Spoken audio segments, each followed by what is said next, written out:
Welcome to the Echo Ratings Eventing podcast and a Connolly's Red Mills special for you listeners, because it is Millstreet weekend, one of the most exciting weekends in eventing in Ireland. And we are going to be looking forward to a weekend where there is so much at stake. We've got Olympic qualification on the line. We've got a Nations Cup. We've got a brilliant 4-star long competition as well. Basically, we have got a lot to pack in to this show for you. So I'm just going to dive straight in. I'm going to say a very warm welcome to two of Ireland's finest. Sam Watson, Dylan Byrne, how are you both? Very well, Nicole. Thank you very much.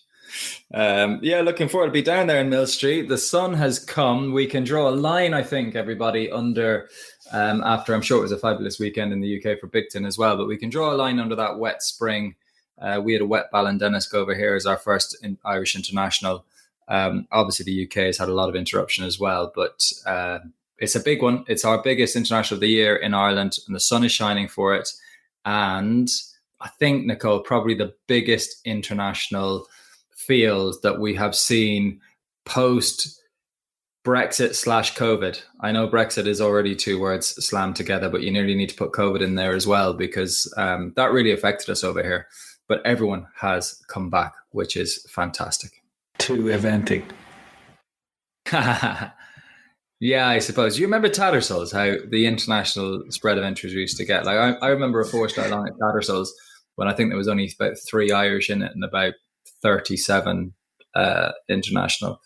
Well, not just that. It's the nostalgia of it for me and Sunny Tats and now Sunny Millstreet is the timing of it as well. So in terms of its position in the calendar, this was the Tats weekend, isn't that right? The first weekend of June. They were great days. They were my very early days. The great days are back. No, I know. It was very special, Tats, in its own right. And actually, Jean Mitchell, who handheld me into the sport, that was probably true Tats. And actually, here she is now. I think she's also... Yeah, big. I know she's also... I just try to think what her actual title is. El Presidente. But yeah, she's playing a big part in Millstreet again. It's class, Sam. It does get you excited. I think everyone in Ireland will, you're right, be delighted to have this level of talent coming back. I mean, I've been looking, and I'm sure we're going to get into it in a little bit more detail. I've been looking at like what it means for the chances of an Irish victory. And it's small, Nicole. There's not much chance, listeners. Well, there is some chance. Everybody else is coming in to take Yeah, this is I'm very happy about this. An Irish podcast about an Irish event with an Irish sponsor. It's fantastic. There are some global distributors, Connolly's Red Mills, actually. Can we dive in to the competition? Because first of all, we've got 3 different things we're going to talk about. We're going to talk about the 4-star long. We're going to talk about the 4-star short, which has got the Nations Cup. And we are going to talk about that Olympic Group G qualifier, which is run at CCI 3-star long level. So a slightly different level. There's a lot at stake. The likes of Australia, the likes of Japan, China, all bidding for team qualification this weekend. First of all, Sam, for anybody who hasn't been to Millstreet, just give us a brief overview of what it is like. Set the scene for us, if you will. Millstreet's is a huge venue that's hosted a Eurovision Song Contest as well. So it has a big indoor, which we won't be using really aside from a lot of permanent stabling. So, that's a great asset to have for the show. Everything in terms of dressage and jumping will take place on sand. They have got a huge amount of arenas. They've got their main arena, and there'll be dressage in there. Great atmosphere, but loads and loads of warm-up sand arenas as well. So it's a really well-equipped international venue from that point of view. Hosts international show jumping shows. Then you go across the road for the cross country, and for one of the most beautiful traditional rolling cross country courses that you'll see. It's got hills, it's got terrain, it is beautifully presented, and I think actually a lot of people that have come over, we're seeing such high return rates. So the people that have been coming over the last few years, to Millstreet. And remember, we had an ERM here as well. Anyone who's had a taste of it, they want to come back because it's a real proper cross-country course as well.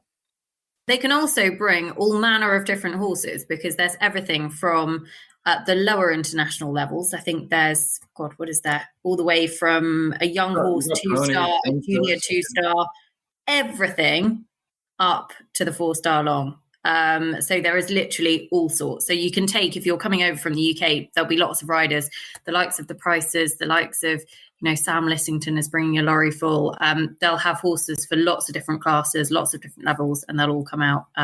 The 4-star long actually last year was won by Laura Collett and De Capo.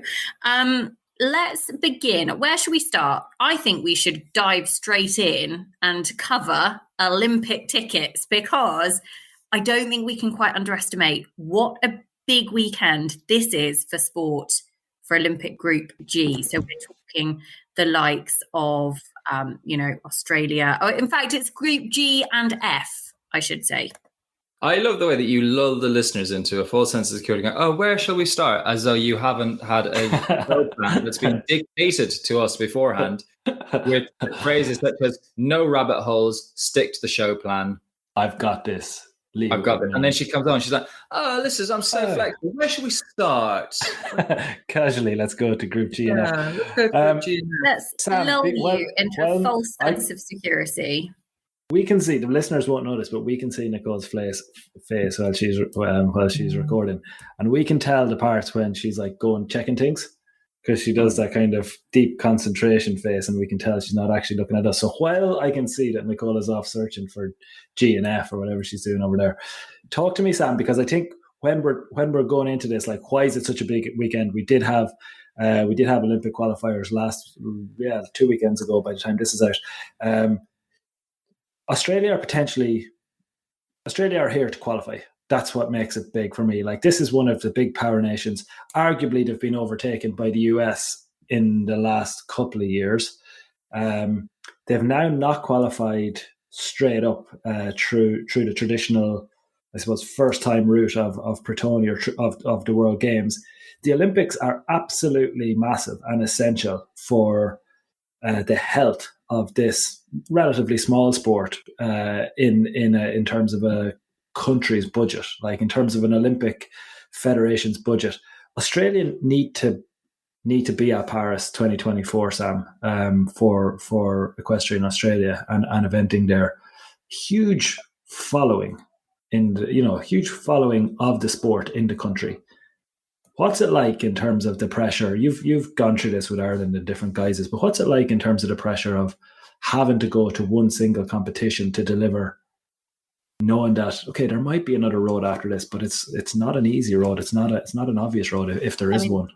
It's a blooming hard road. I'll be totally honest. If they don't qualify this weekend, the chances of qualifying now, they'd have to go down the Nations Cup route. It's tough. Okay. It's expensive. You got to commit a lot of resources. I mean, Belgium are already playing that Plan B role by coming over here for the Nations Cup. Guys, this consumes the sport. If you rewind the clock back to 2019 in Campfire, not that I'm going back to my Nations Cup win or anything with Imperial Sky, but the Nations Cup in Campfire, the Swiss were over in force. Andrew Nicholson was there. The Belgians, again, I think were over. The Dutch potentially. So, and it's really, really important getting that Olympic ticket. And yeah, you've just got to commit everything to it. Like, it starts at the World Championships. Even if your team is paddling hard and potentially struggling, you start looking around at the others in your group. And even for us in Pretonia, we were saying, oh, thank God there's a lot of European teams here getting their tickets, Switzerland, Sweden, just in case something happens. But I feel so hard for Belgium in this situation because they so narrowly missed out on the qualification in Pretonia. They've got to do the Nations Cup route now. Poland have a much easier route in. Canada and Brazil will have a much easier route in. It's not an entirely fair system, but sport isn't always fair. And we've ended up now in a situation with Japan and Australia going for places here.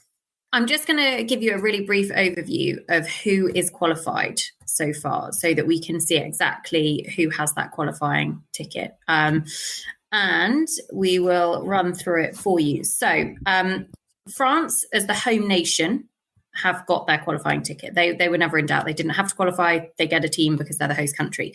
The 7 highest ranked teams from Protoni last year, Germany, the US, New Zealand, Great Britain, Ireland, Sweden, Switzerland, all qualified.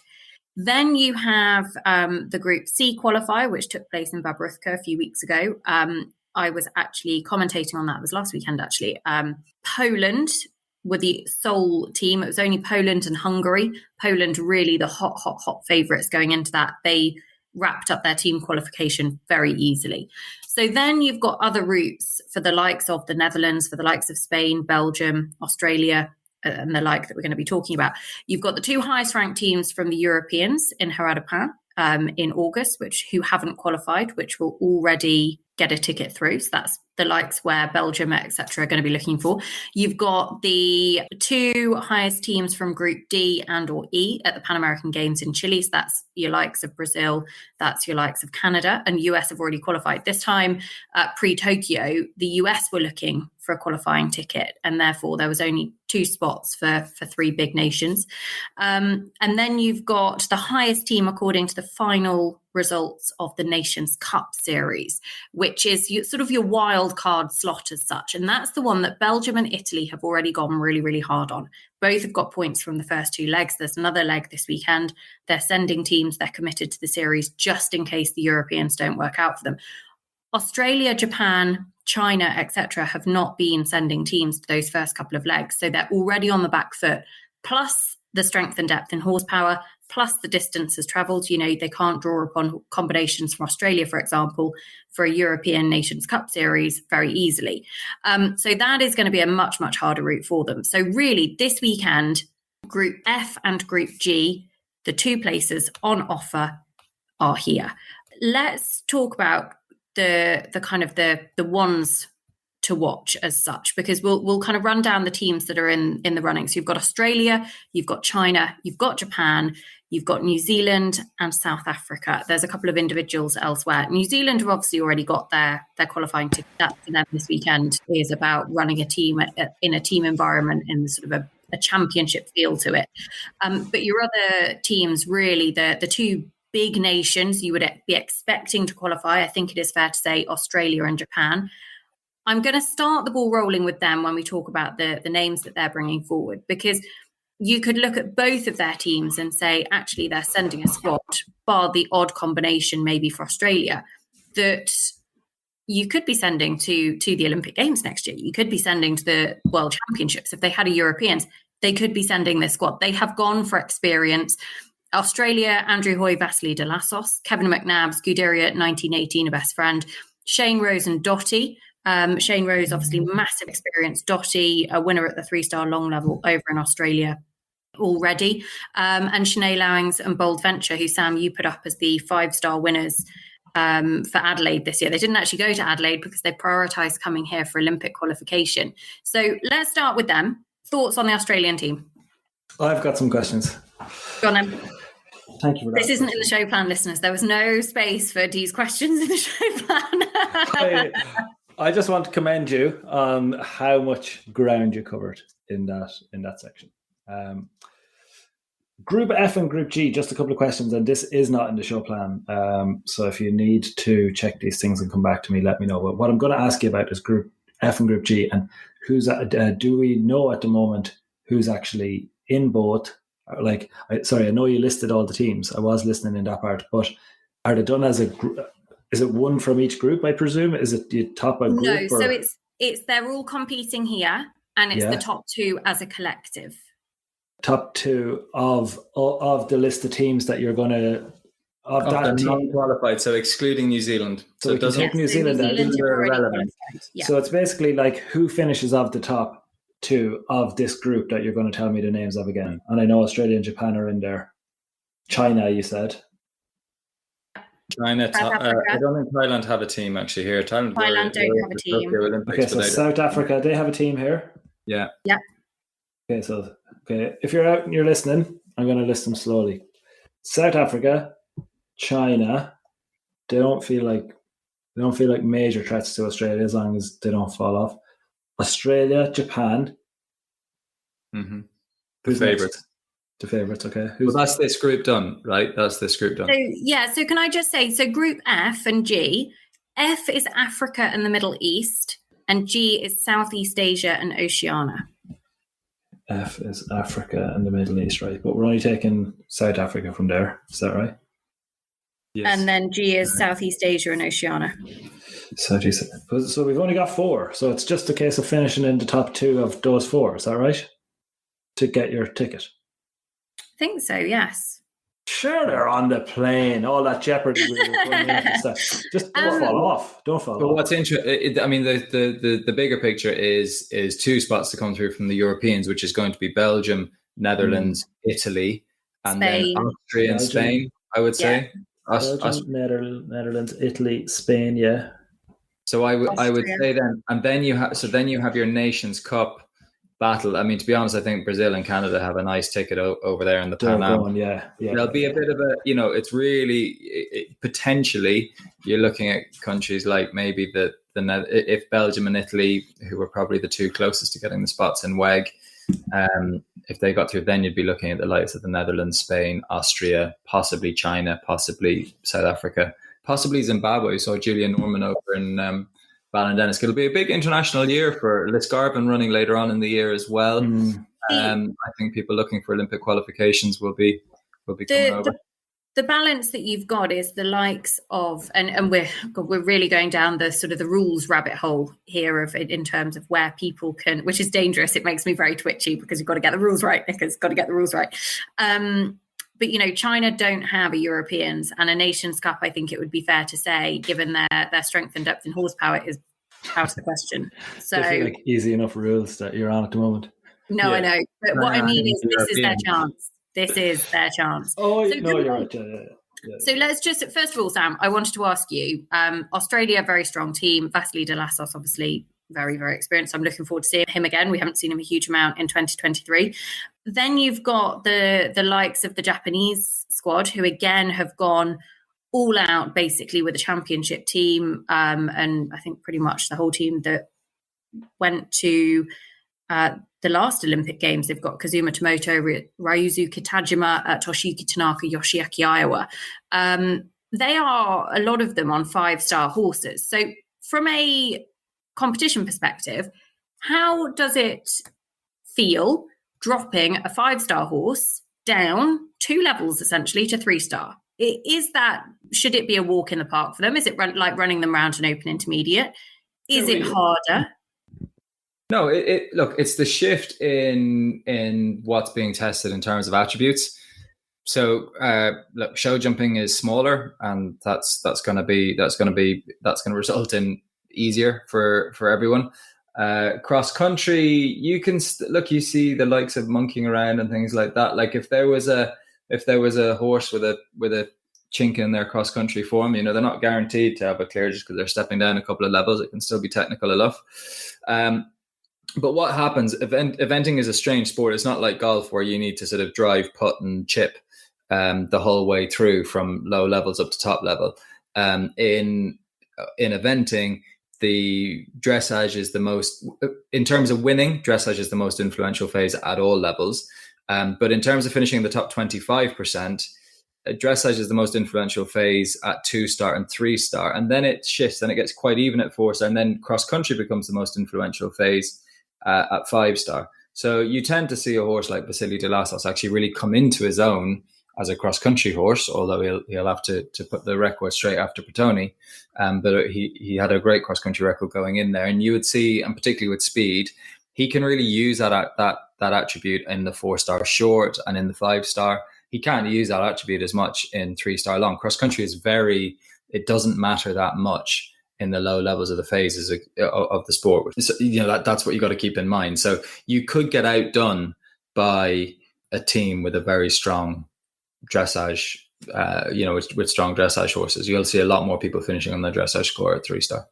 Okay, I just find it really interesting because, you have horses that are used to going 5-star and all of a sudden, dimensionally, 3-star isn't as big, so there isn't as much to back them off cross country. That being said, the time should be much more straightforward to make. Their horses are much more used to traveling more quickly. It's just an interesting dynamic, isn't it? But they're going very much team tactics, leaving nothing to chance.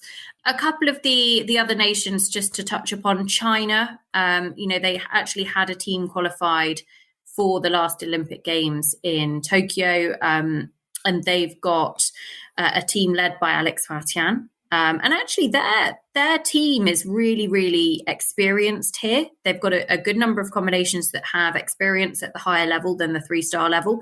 Alex Fartian's Chico is a horse that was produced by Polly Stockton, and is a really, really smart young horse. Very much an exciting ride for him for the future, and one that I think he'll be eyeing an individual spot for Paris. So just to add a whole different level of confusion for you listeners, but basically riders can get Olympic ranking points. So they can earn individual spaces for their nations if they haven't qualified a team. So only teams that haven't qualified a team, countries that haven't qualified a team, can send individuals and can earn those individual slots. And there's 2 available per group. So Alex Fartian will very much be bidding for that individual slot. If they don't qualify. Let's not write off No. China. To be fair, very true. And China have been doing what Japan did 10 years ago. They've been based in Europe, with really Japan probably more so in the UK, China probably more so in Europe. But the likes of Tim Lipp's stable have been training them, and it's going to pay off. And with, like, I think the most important thing that we've ever quantified here is actually phase influence, and that difference, the fact that at 3-star long, for the top 25%, which is really where you're going to see team contributing scores coming from, for getting into the top 2 teams here, you're looking at 41% of the influence coming from dressage, 28% coming from cross country, and 30% coming from show jumping. So that is much stronger in the first phase. And while the likes of Shane Rose, Andrew Hoy, 2 of the most decorated and effective major championship riders that we'll ever see in the sport, so much experience between them, so many medals between them, and both of them brilliant in the cross country in particular, it becomes less important. Like this is with the direction the sport is going, is you could see on merit an upset if and with facility, like what you'd sometimes see is you'd see them swap horse, so you'd see them maybe in the horse they'll have a real first phase specialist who's maybe not a badminton horse but is a really strong first phase specialist, and they might swap that horse in for a situation like this, because it'll be more effective. But with Vasily, we know that Vasily's dressage is his weaker phase of the 3. In terms of when we're ever previewing 5 stars and Atkins and things like that, we'll say, well, can he start close enough? We'll know he'll finish, and he'll probably add nothing to his dressage score, but will he start well enough? And I think it's interesting. I think it'll be interesting to see what the gap looks like. And show jumping is show jumping. It's only max of 10 centimeters in the difference. So the final day, you see good horses having a rail down and an intermediate at a one-day event all the time, Nicole. So it could be exciting enough. The 2 things that I'm just going to leave you with, South Africa are actually the other team only fielding 3. So we're on the traditional 3 from 4 format. So that's how the team scores will be calculated, just to bear in mind. So they haven't got any room for things not going to plan cross country for them. The other thing I was going to just flag up was something that I did some digging about, because I couldn't figure out why some of the qualifiers were at the 4-star long level. So, for example, Group C, which was in Babrivko 2 weeks ago, was at the 4-star long level. That's where Poland qualified. So why is this at the 3-star long level? The answer is, listeners, if you are like me wondering that, absolutely no idea. Couldn't find any sort of rhyme or reasoning behind it. So if you know, let us know. But as far as I can tell, it is simply just because the levels at which those qualifiers have been set at. Right. The Pan Ams. I think the Pan Ams has moved to 4-star dressage and show jumping, but it still is, yeah. Yeah. Okay, let's go very quickly on to the next of the classes. But before we do, 2 words. Who are your 2 qualifying countries? Sam? Oh, Japan and Australia. D?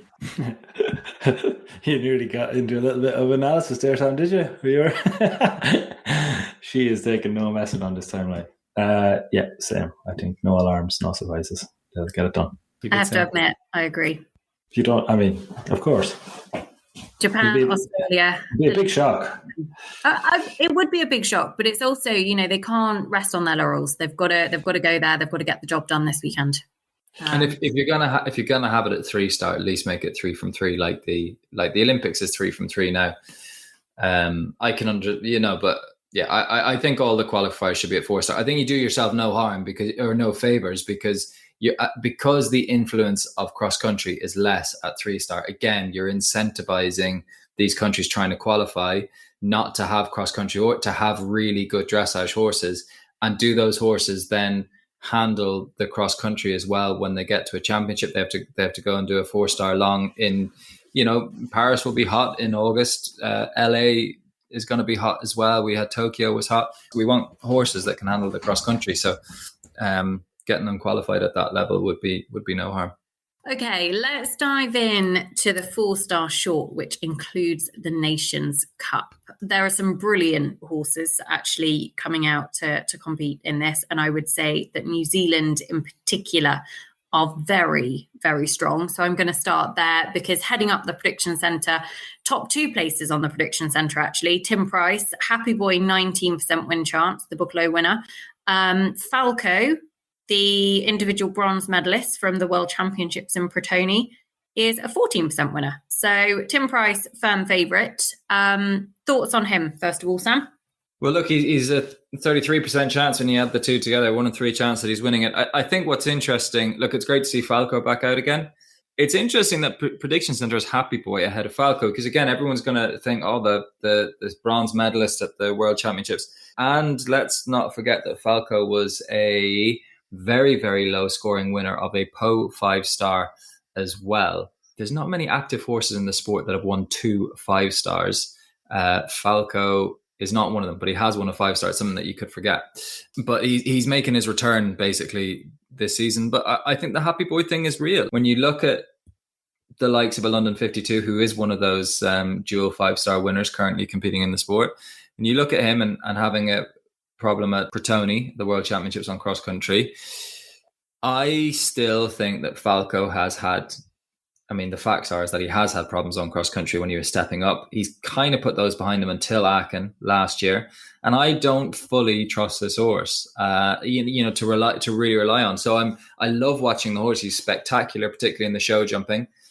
But I think Happy Boy is really, really interesting for the world number 1. I think there's every chance that this could be a horse that's being geared up to be the world number 1's horse for the Paris Olympics. But he has 2 of the big guns here. He's got Happy Boy, he's got Falco, the new kid on the block versus the world bronze medalist. Fascinated to see how they deal with this.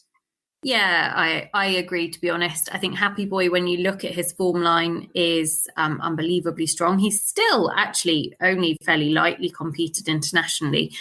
Falco, much more experienced, has the capability of scoring very, very low in the first phase, lower than Happy Boy, I would say. I would also put for Falco, I think jumping and doing dressage on a surface allows him to show off to his absolute best, which is well worth watching. I think there will be a Clip My Horse live stream this weekend as well for the Nations Cup, so you'll be able to tune in and watch them in action. Falco is being campaigned, I think, towards a late 5-star, probably Pearl, Maryland at the back end of the year, and then kind of saving him for what might come in 2024. But Happy Boy, very much, haven't seen much of him since Buccleuch last year. Big step up potentially for a 5-star later in the autumn. Okay, Tim Price, big favourite. Dee, who stands out for you in the 4-star short Nations Cup? My initial approach on both, obviously, on every time I'm trying to preview a competition like this, was to see, is there any chance of a hometown hero? Like, we don't often get the chance to see all of the superstars in Ireland. A lot of the hardcore Irish eventing public will go to the UK and will go to places like Badminton and will have seen Tim and all of the superstars of the sport previously. But actually, there will be a wider Irish eventing public who would really love to see Ireland do well here. And one of the horses I think that we've seen on our TV screens and that we've been waiting for some time to see do something is Calmara and Joseph Murphy. So that'll be someone that I think we'll all be following.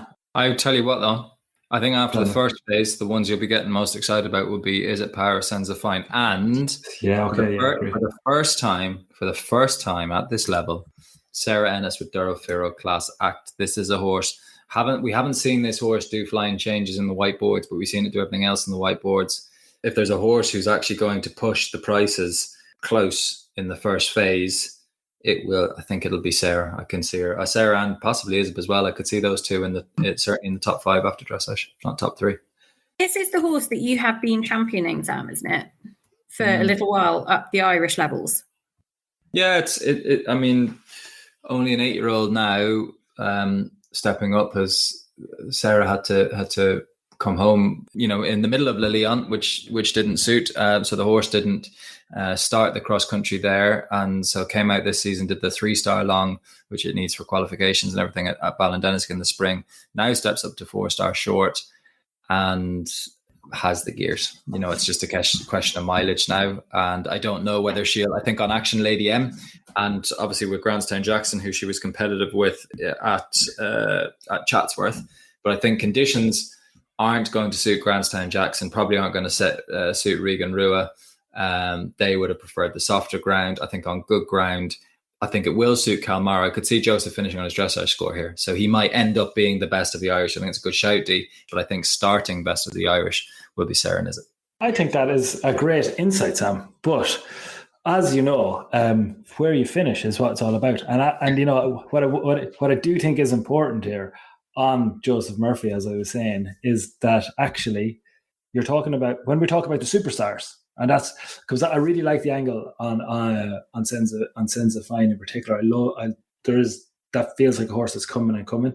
I would totally respect your view on Sarah Ennis' side, because you actually have so much more visibility than me on what's happening at national events. For me, as a mainstream viewer of the sport, I actually think a horse that's been to Kentucky, a horse that's been to Poe, a horse that we've seen go to Aachen 2021 and finish in the top 20, go back to Aachen 2022 and finish in the top 5. For me, as an Irish horse knocking around on my TV screen that now I'm going to get the chance to see in the flesh, I want to see Joseph Murphy. There was definitely a question mark for me on whether the time would be there, but did finish on inside the time, and actually on his dressage score probably around this time last year, one of his more recent 4-star shorts before Ballindennis. This year, I think it would have been probably Kililky maybe. Yeah, he won Kililky. It's actually his most recent international. Did he not come second? I think he came second. Oh, maybe you're right. But he's a very good show jumper. He show jumped in some of the top show jumped. Yeah, basically, if you're show jumping clear in Aachen, you're show jumping clear in Kentucky and all those places. In short, I think for me, Nicole, whether he wins it or not, I don't know. But from a hometown hero point of view, Calmara and Joseph be the ones for me. I'd actually be really interested, because we're recording this when the Nations Cup teams haven't quite been announced. So I don't know who's quite in the Irish team. But I would really think that there's some nice names. Is It Power, Senza Fine is one that I have been following and championing for a little while, and I think I'll be backing them for the Irish. We're all very divided here, aren't we? The form lines, D, if you're right on Kililky and Joseph was second, I imagine it was Kirsty Schaubauer with Classic who would have beaten them. Who won here 12 months ago. Yeah, 1 year, 12 months ago, exactly. So, even on good ground, guys, the Millstreet, the 4-star short time at Millstreet won't be free. So it'll you'd still maybe, okay, good ground, you might see 4. Sam Lissington would have a shot, but then Kevin McNabb is here with Willunga. That's always going to store low. I think Swirly Temptress and Giovanni Ugolotti, they will start strong. They could be again right up there with Sarah Ennis and Tim Price. Show jumping, well, if that goes well, then on a surface, right, which would be the absolute opposite to the ground at Chatsworth, which the mare hated in the show jumping. So I think he'll be pleased to get back on a surface and have a good experience. It'll be a good Nations Cup, folks. If you're coming to what like it, and isn't it great? You know that you have there's 4 and 5 year old classes there, as Dee said, young horses. There's pony classes, junior classes, the young talent coming through. The Olympic story starts here, folks. Australia and Japan coming here. Isn't that great for Ireland to be hosting that level of international? Like think of that for headlines: Australia, Japan, China, and South Africa in massive battle for Olympic places. That's happening at Millstreet. Then you got this Nations Cup with that subplot. That's why Karen Donkers is over third in Prediction Centre. That's why Belgium are here. Giovanni's over for Italy. I saw Jordi Wilkin as well. So it'll be interesting to see how those Nations Cup teams come out, because that's there. Obviously, New Zealand look very strong in the Nations Cup, as well as having a team in that Olympic qualifier as well. So a lot of New Zealand action going on. But it's great, and you have the world number 1 and world number 2, the 2 prices. And I would say between, we've got McLaren here, Falco, Happy Boy, so many pointers. Like, I think this is just brilliant for Irish eventing, because we've got Durafura Class Act, we've got Senzafine, we've got our Olympic hopefuls coming through, Joseph with Calmaro. But we also get to see on home soil, up close and personal, we get to see the best of the best in the world competing on our shores, which is great. I was just going to throw a couple of extras in the 4-star short out there before we go on to the 4-star long format. Joseph Murphy also has Chocolate, who was the crazy finishing score horse from a few years back, the new world record of a 15.2 finishing score when was campaigned by Michael Young. They're in the 4-star short. Monbeg Just Blue is a really exciting new ride for Alex Fatian for China. Was top 5 at Blenheim in the 8-9-year-old class with Danny Evans previously. And then there's also Miss Pepperpot, who was on the podium at Blenheim in the 8-9-year-olds a couple of years ago with Caroline Harris, now campaigned by Kevin McNabb. And I would say they would have a strong shout for Australia heading into an Olympic year next year, if they get qualified, listeners. Okay, let's talk about the 4-star long format, because again, equally, a very, very strong field in the 4-star long. It was a class that was won here 12 months ago by De Capo and Laura Collett. Kazuma Tomoto, Vinci de Levine actually have the win percentage out in front on the Prediction Centre, 23% win chance. Then you've got 2 Piggy March rides in Cool Park Sarko, former 8-9-year-old winner from Blenheim, with Nicola Wilson on board, now campaigned by Piggy March. Good to see him back. Haven't seen him probably internationally for about a year. I think it was Bramham last year when he was very close to winning the 4-star long format, and had a late 20 penalties cross country, which cost them the lead. And Piggy also has Halo, who is the Blenheim 8-9-year-old winner from last year. So basically, Blenheim form lines coming through very, very strong in Millstreet. But who catches your eye straight off the back for the 4-star long format? Oh, that Piggy March double is huge. I think she's brilliant. I don't know if I can't fault her. I think she's absolutely brilliant, but we just don't see her enough at the top level. She's a rider. When she gets a string of horses, I think she could be number 1. World number 1. She could be building a string of horses here. Brookfield Innocent is to come back. That's a horse who always pushed London 52 very, very close. They've had a great rivalry. Look, Piggy's won Badminton and Burley. Veneer Kamir now retired from that level, but what she does, how she's everything, because she can do that with Veneer Kamira. She can get the 5-star job done on, I don't think, the easiest ride. I think she's an absolute surgeon and a master cross country, and I think she's delivers across the gnarliest and toughest cross country courses under any pressure. So I think she's incredible from that point of view, but she's also so clinical and so low scoring. Her stats are unbelievable. She is an absolute. She's a Michael Young type profile on numbers, and there's not a lot of riders who do that. William Fox Pitt was never that. William Fox Pitt is a winning machine, but he's not a stats. He doesn't use short formats to win. Piggy does. Piggy practices winning day in, day out. She's brilliant at winning, and she can do it at any level. And seeing her here in Millstreet is quite frightening if you're trying to win that class, especially with 2 such strong chances. I am going to throw you a little pop quiz. Piggy March, how many international wins has she had going back to 2008? I think I could be the man to do this correctly, because And that's without looking it up. Yeah, of course. So she was the one holding the record. So Liz has dominated it in the last few years, and Michael dominated before that. But she's basically been in there every year. I'm going to say she has, on average, international wins. I'm going to say she has about 10 a year. So I'm going to go as a round number. Should have a few less and a few more. As a round number, it's not going to be more than 100. Okay, I'm going to say it's probably about 70. Not bad. 62. She's going for her 63rd in Millstreet. 62. That would be real shame if 62 wins. It's amazing. 62 wins. Isn't that like when you actually hear what you're talking about, like international wins? Like it means so much to get an international win at 62 in that time period. She had some before that as well, because I remember when she won badminton, we had to go back into the history before 2008 to try. And I'm not going to do a spoiler because it's going to be coming up in an overview show, if not this month, then next month. But we're going to look, because we've been talking a lot about international wins, particularly with Liz Halliday-Sharp, but we're going to look at the ratings as well, because we obviously rate performances. How do you, particularly with the weather, how do you equate a winning score on soft ground versus a winning score on good ground? What about the quality of the field, not just the fact that you won? Who did you beat? What was the quality of the competitors that you took on? Maybe 6th place at Aachen is the same as a win somewhere else. So we measure that, and we have been for years, and that's why Olympic teams use us. But we're gonna look at that a little bit from a kind of a fun perspective in terms of that metric that you're talking about, those wins, but also then the number of HPRs over. I think the threshold we're going to pick is about 95, which would be the average winning HPR.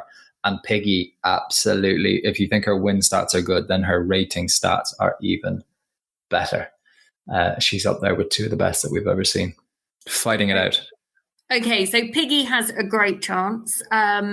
Kazuma Tomoto, Vinci de Levine as well would be very, very strong. Gemma Stevens, Flash Cooley, who were very, very impressive earlier on this spring. Where did they run very well? I'm having a complete brain blank. It's building as well. When you look at that, I think, again, for the Irish team, you've got Camilla Spears, BT Angelo, and you got Austin O'Connor. Burnham Market. With Izaza. Burnham Market, there you go. Sorry, Sam, what do you know about Izaza? This is Austin. Not much, but quite highly thought of. It's really smart. Really smart. I think for Austin, again, we're having these conversations. The Olympic horse, the same as a badminton horse. Austin clearly has one of the best horses in the sport in Colorado Blue, and what a performance they delivered at badminton to get on the podium there, and that was huge. And they got their conditions, but this is a horse then I think that will hit the numbers that you need to hit in the first phase and give Austin a better starting position. Then you got to weigh up, how do we balance first phase prowess with reliability on the cross country and in the jumping phases? And this is the picture that they're trying to unfold now. I was just going to say, I think this weekend we could see some horses in the 4-star long that are younger horses that get their sort of 4-star long qualification box ticked, that then get selected to go to Haradapan for the Europeans on a basis that it gives them championship experience pre-Paris 2024. And I'm going to throw Izaza out there. Imagine Izaza goes to the Europeans for Ireland, Colorado Blue goes to Burghley. Just going to leave you with that one, listeners. D? You have been doing mental things. And who did you, was it? Austin O'Connor. Isolot DHI goes and wins Bramham. Ros then takes Isolot DHI to the Europeans, and Lordship Scraffalo goes to Burghley. That's my other one that yeah. No, I think it was actually that Isolot was your early shout for Paris. No, that was Spike. Spike threw that one in. I wasn't that mental. Lordship Scraffalo, I think, if he's fit and well, will go to Paris for Ros. But I wouldn't be surprised if they put, if he doesn't necessarily go to the Europeans as much, if there's other options in terms of, there's no team qualification at stake. They can afford to be a little bit more experimental. I wouldn't allow them to do that to me now. What I mean by that is, like, it's all grand until then it comes down to April next year, and you know what it feels like when they're actually then telling you didn't get a result at the Europeans. No messing. Just stay with the straight road. Get as many good results on your course as you can. I'd go, the one I would do with Graffalo, just because I think he's going to be one of the very few horses the first horse for over 20 years, I would say, to win 2 badmintons. I think he's got a chance of doing that, still being a young horse, still only being an 11-year-old. But I would go Europeans. I think it'll be easier on him to do Europeans. Still do badminton next spring before the Olympics. I was just going to say, imagine, right? Graffalo goes to Burley and wins, and then Ros goes for the Grand Slam in Kentucky next year, and she takes Isolot to Kentucky, but could take Graffalo. I mean, just going for Grand Slam, you could take them both. You take them both. If you're going for the Grand Slam, you take them both. Hang on, Nicole. I have a plan around the 4-star short. So to go back to Millstreet, because we all know how misty-eyed we can all get if we go down the Graffalo rabbit hole. Okay, totally agree on everything you've both said about Piggy. We've talked about the superstars of the sport arriving in Millstreet. Sam, my approach to trying to find something for this class was I was trying to go with a few outsiders, and I was trying to kind of piece together, and that's why Austin was on my list. I was trying to find, can I find 3 or 4 horses for the same value that I could put in that might be able to get me towards podium. The two, and I'm going to ask you both because I think you'll both have opinions on them. Nicole, I was going to ask you about Caroline Harris and D-Day. I was looking at the Chatsworth result here, and I'm pretty sure they were on the podium. I have to go and find it now again, but I'm pretty sure they were on the podium, even with 3 down. And they put in a really big start of 26 first phase score. And then with some time penalties, Chatsworth time penalties, plus, I remember the WhatsApp messages about the 3 down probably was fairly okay that day. That I think Chatsworth show jumping is going to be sort of chalked up to one of those almost outliers. Okay. It was a tough day, poles were falling. It's really cool little horse, quite small, quite diminutive, bit of a feisty, fiery sort of little pocket rocket.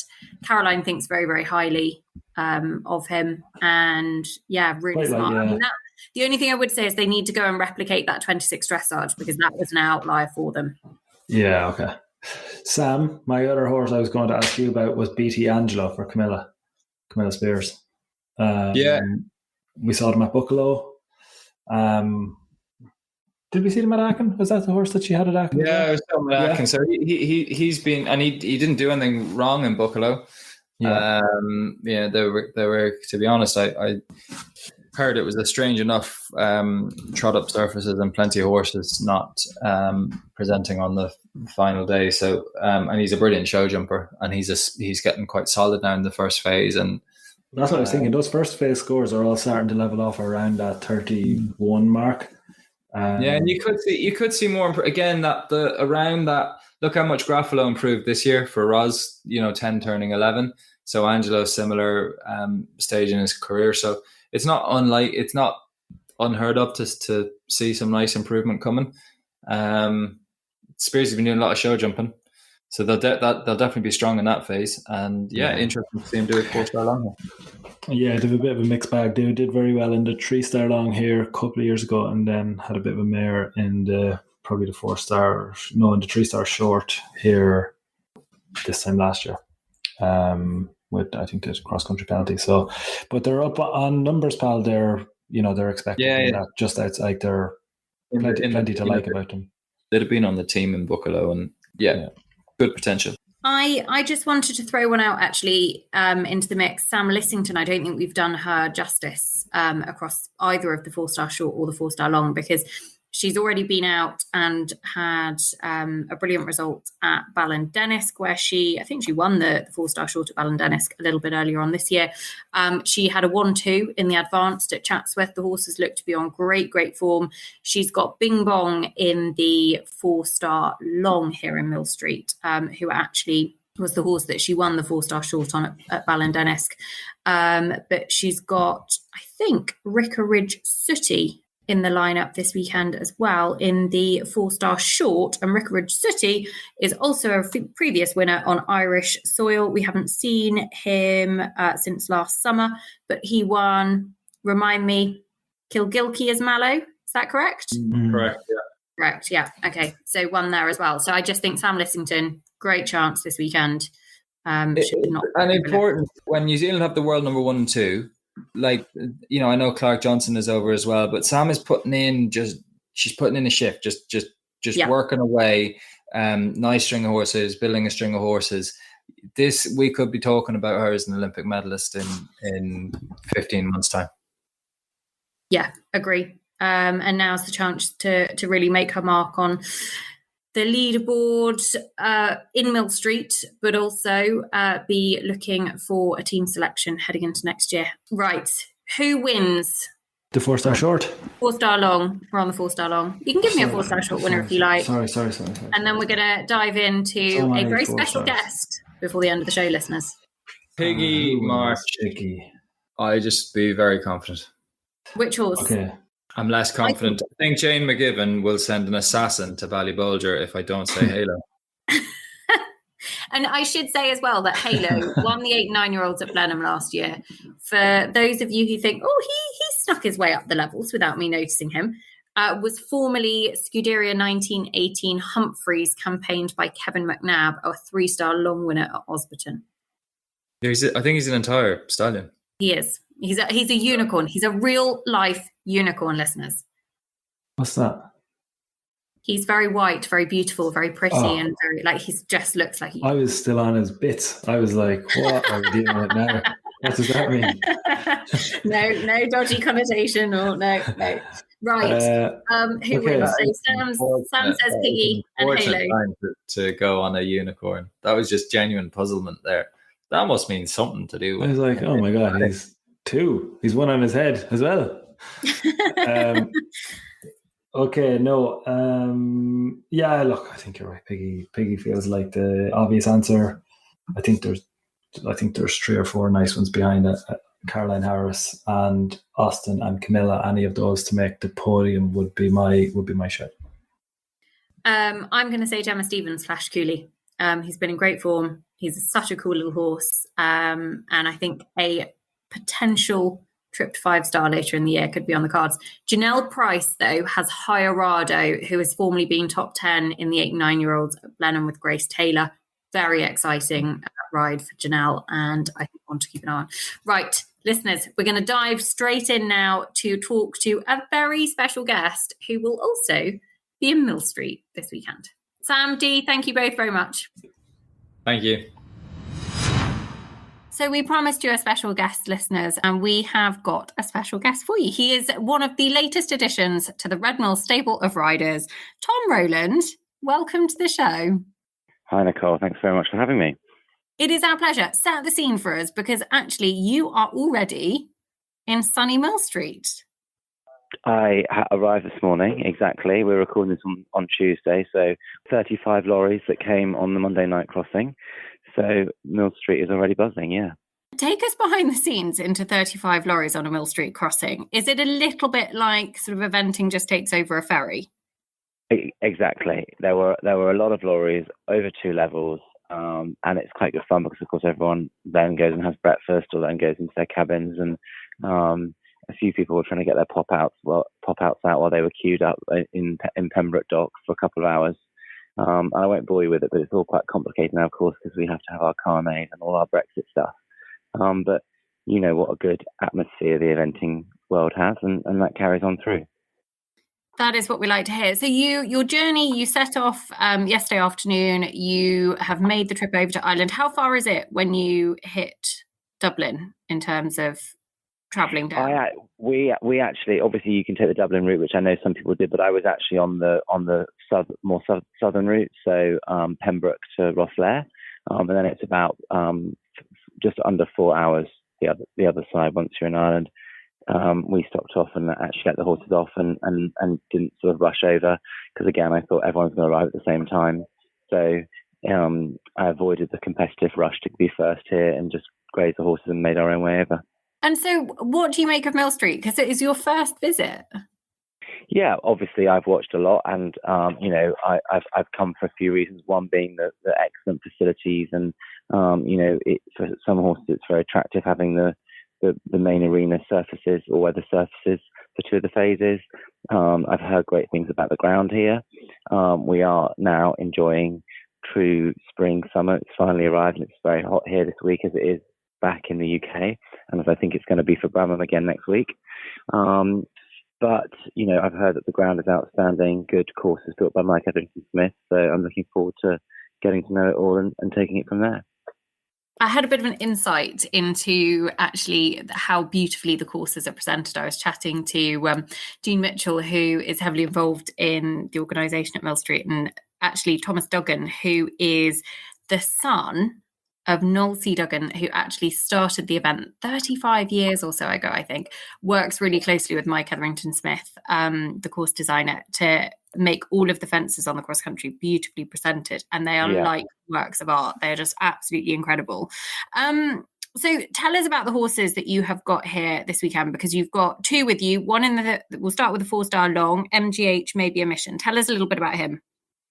Yeah, so I've basically got two very different horses here. I've got a quite a green young horse who is sort of very, very brave, very strong, very confident, and I think a lot of for the future. And then I've got a horse that would be 5-6 years older than him at 14 that has a lot of 4-star shorts and is very experienced, and he's coming for a 4-star long. He has felt fantastic this spring. Possibly for him, it's been aided by the fact they haven't been rattling around on hard ground. And we've decided to bring him back and have a stab for a 4-star long. I'd love to take the horse to a 5-star one day, and that would definitely be our aim, is to try and get our, obviously have a very confident round, but try and get some qualifications in place for him as well. So that's MGH Maybe a Mission, who is the more experienced of your two. What's he like as a person? Exactly. So Maybe a Mission is he's a teacher's pet at home. He's a really beautiful horse. I think he could, if he was human, he'd be a model. He's quite quiet, sort of tries very hard, but it would be easy to think he kind of sometimes goes under the radar. There'd be much sort of other horses a lot more in your face. He's very polite and very quiet, but he always gives his best. He takes a little bit of managing and looking after. But I'm really proud of what he's done so far, and on his day he's really special. And as I say, he's very experienced now, so of course I won't be complacent, because you never can be. But I'm really looking forward to tackling this week on him. And he had a really good result at Chatsworth as his last prep for Millstreet, didn't he? Yeah, he was brilliant. I think he was 6th there in the 4-star short.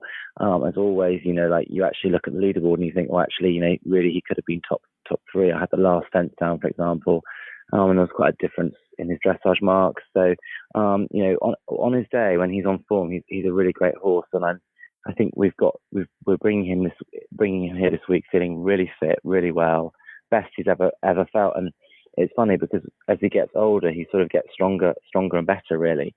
Some horses, as they get older, go the other way, but I really feel like he's come out the last couple of years better and better. So long may that last, and I'm really looking forward to this week with him. And what about LB Metaphor? Is it that you've got in the 3-star long? Exactly. So he belongs to a very good owner of mine called Joe Hammond, who's got a few horses with me, and we bought him at the end of his 6-year-old year from Karen Dixon up in Northern Ireland, and her daughter Tara, and they were selling him mainly because he's very strong. Tara is 19, 20, maybe 21 now, and was finding him quite strong. And he is strong. He can kind of lean onto his shoulder, but he is also a unit. He's a machine. He's a real weapon. He is very, very raw in the fact that he's not the finished product by any means, but he's got probably more skip than any horse I've sat on, and more power, more gallop. It's just almost like driving a fast car, being careful on the accelerator, because otherwise he'll lose his balance. So I've just got to think of keeping his balance and keeping him in control of his own body. But I'm really looking forward to having him here for his second 3-day. He did a 2-star long last summer, and he seems to be progressing up the grades quite naturally. So what does this week look like for you? Because only 2 horses. You guys are normally so busy with 4 or 5 on any given day at a 1-day event. What is it like actually going away with 2 horses for a whole week, essentially? Is it as restful as it perhaps might sound, and not having to ride as many, or is it taking up things?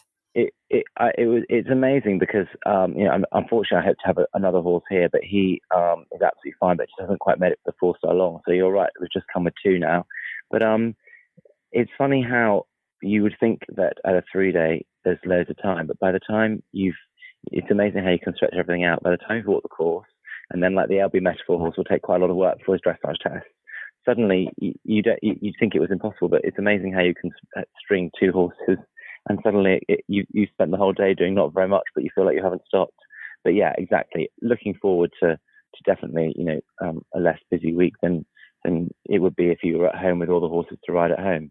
And can I ask you, because you have only recently started working with Conley's Red Mills, which I was very excited about, because I would be a big fan of yours, Tom, and everybody knows on the podcast that we are huge supporters of Conley's Red Mills as well.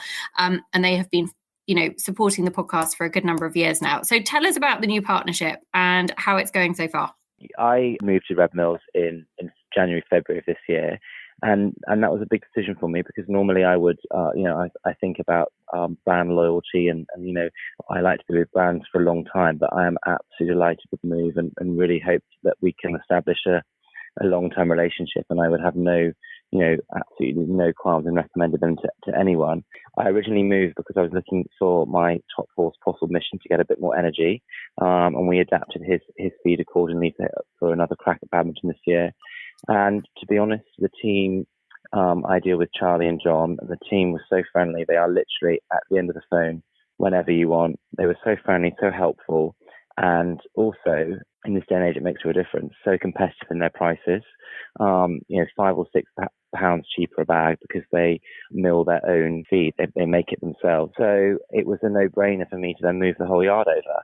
And I'm really delighted with that. We've got a system which is easy to use, in the sense that we've got 4 or 5 feeds that adapt really nicely to the various different horses that we might have in the yard. And I'm delighted with how they look, how they feel. Personally, I think I've been really pleased with what we've done this spring from a results point of view, and I think that's definitely credit to the feed as well. So really excited moving forward, yeah. Lots to look forward to. And actually, at Conley's Red Mills, big supporters of Millstreet International this weekend. They are supporting not only the 4-star short class, but also a couple of the other classes as well. I think there is the 4 and Equine 3-star short, and then the Cardet and Martin 1-star class too. Lots of support across the sport, whether it be riders, whether it be eventing, events themselves, or of course us here on the podcast. So it's brilliant new partnership. Tom, best of luck in Millstreet this week. It is going to be a very sunny one. The team are all going to be out there. Sam and Dee are going to be there. I am watching from home, but I will enjoy watching from home and will of course be cheering you on. Thank you very much. Great to catch up. Thanks for your help. Listeners, there you go. The Millstreet preview show brought to you by Conley's Red Mills. Keep your ears and eyes peeled, because there will be lots more Millstreet content coming your way throughout the rest of the week. There might even be another cheeky podcast, nudge, nudge, wink, wink. So keep your ears peeled for that one. For now, though, that is all we've got time for. The Prediction Centre is up and live. You can go and view it in its entirety. I'll pop the link in the show notes so that you can go and look at that. But for now, we have got lots more in store this week, not only Red Mills, but there is plenty more on the horizon as well. So we'll be back very soon on the Echo Ratings Eventing podcast. Thanks for tuning in.